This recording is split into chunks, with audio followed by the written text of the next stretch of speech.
സ്വാമി വലുത് അറിഞ്ഞോ?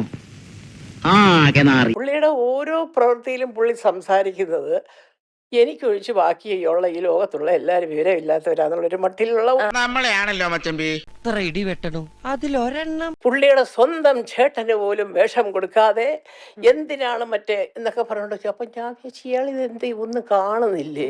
മഞ്ഞപ്പിത്തം പിടിച്ചവരൊക്കെ മഞ്ഞയായിട്ടല്ലേ തോന്നുന്നു. ഇപ്പുറത്ത് ഇന്ദ്രജിത്ത് എന്ന് പറയുന്ന കഴിവുള്ള തന്റെ സഹോദരന് വേണ്ടി പോലിട്ടും 10 പൈസ മുടക്കി ഒരു നിർമ്മാണ കമ്പനി, അദ്ദേഹത്തിന്റെ നിർമ്മാണ കമ്പനി സിനിമ ചെയ്തില്ല. വെറുതെ ഇല്ലാത്ത ഉറപ്പില്ലാത്ത കാര്യങ്ങൾ എന്തിനാ എഴുതി പിടിപ്പിക്കണം? ആ ചെക്കൻ്റെ ജീവിതമാണ് പോണു. എന്തൊരു വിട്ടിത്തരം! ഇപ്പൊ ആരുടെ പടം ബ്രോഡാടി? ആന്റണി പെരുമ്പാവൂർ പൈസ മുടക്കി എടുത്ത പടം. അതൊക്കെ ഗോപാലകൃഷ്ണൻ ഒരു നമ്പറല്ലേ? ഇത് എന്റെ ഒരു നമ്പറാ. കാണിക്കുന്നത് അതിൽ വേണ്ട തെണ്ടി. ആ വേഷം ഏതെങ്കിലും ചെറുപ്പക്കാരന് കൊടുത്തു. അതാ അഖിൽമാരാറും പൃഥ്വിരാജും കൂടെ ആണോ തീരുമാനിക്കുന്നത്? അതെന്ത് ഇങ്ങനത്തെ മണ്ടത്തിനൊക്കെ പറയുന്നേ? അങ്ങനെ അത് പറയണം.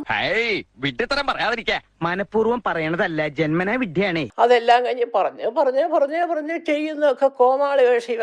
ഇവൻ ആരാ അഭിനയിക്കാൻ അറിയാവൂ? പിന്നെ ഒരു പടം നമ്മൾ കണ്ടല്ലോ. അവരെ വെറുതെ പഴി പറഞ്ഞിട്ട് കാര്യമൊന്നുമില്ല. നിന്റെ അഭിനയം കണ്ടപ്പോ എനിക്ക് പോലും പോവാൻ തോന്നി. ഭയങ്കര ഓവറായി പോയി കേട്ടോ. ഈ ചെയ്തിട്ടുള്ള സിനിമകളും കഥാപാത്രങ്ങളും കണ്ടാൽ കോമാളിത്തരങ്ങൾ എന്ന് തോന്നിപ്പിക്കത്തക്ക കഥാപാത്രങ്ങളാണ് ചെയ്തുകൊണ്ടിരുന്നത്. നീയാണല്ലോ കോടതി ഓടാമയില്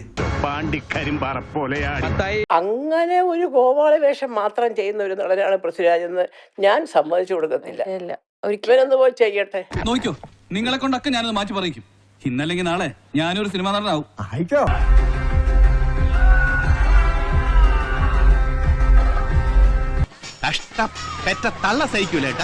നിന്നെ ഇതിനൊന്നും കൊള്ളുകയില്ലെന്ന് നീ വീണ്ടും വീണ്ടും തെളിയിച്ചിരിക്കുകയാണ് എന്റെ വിജയ. ഒരു 6 മാസത്തിനുള്ളിൽ ഞാൻ പിന്നെ കാണുന്നത് കേരളം മുഴുവൻ ഇവനെ കോമാളത്തെ വിളിച്ചോണ്ട് സർവത്ര.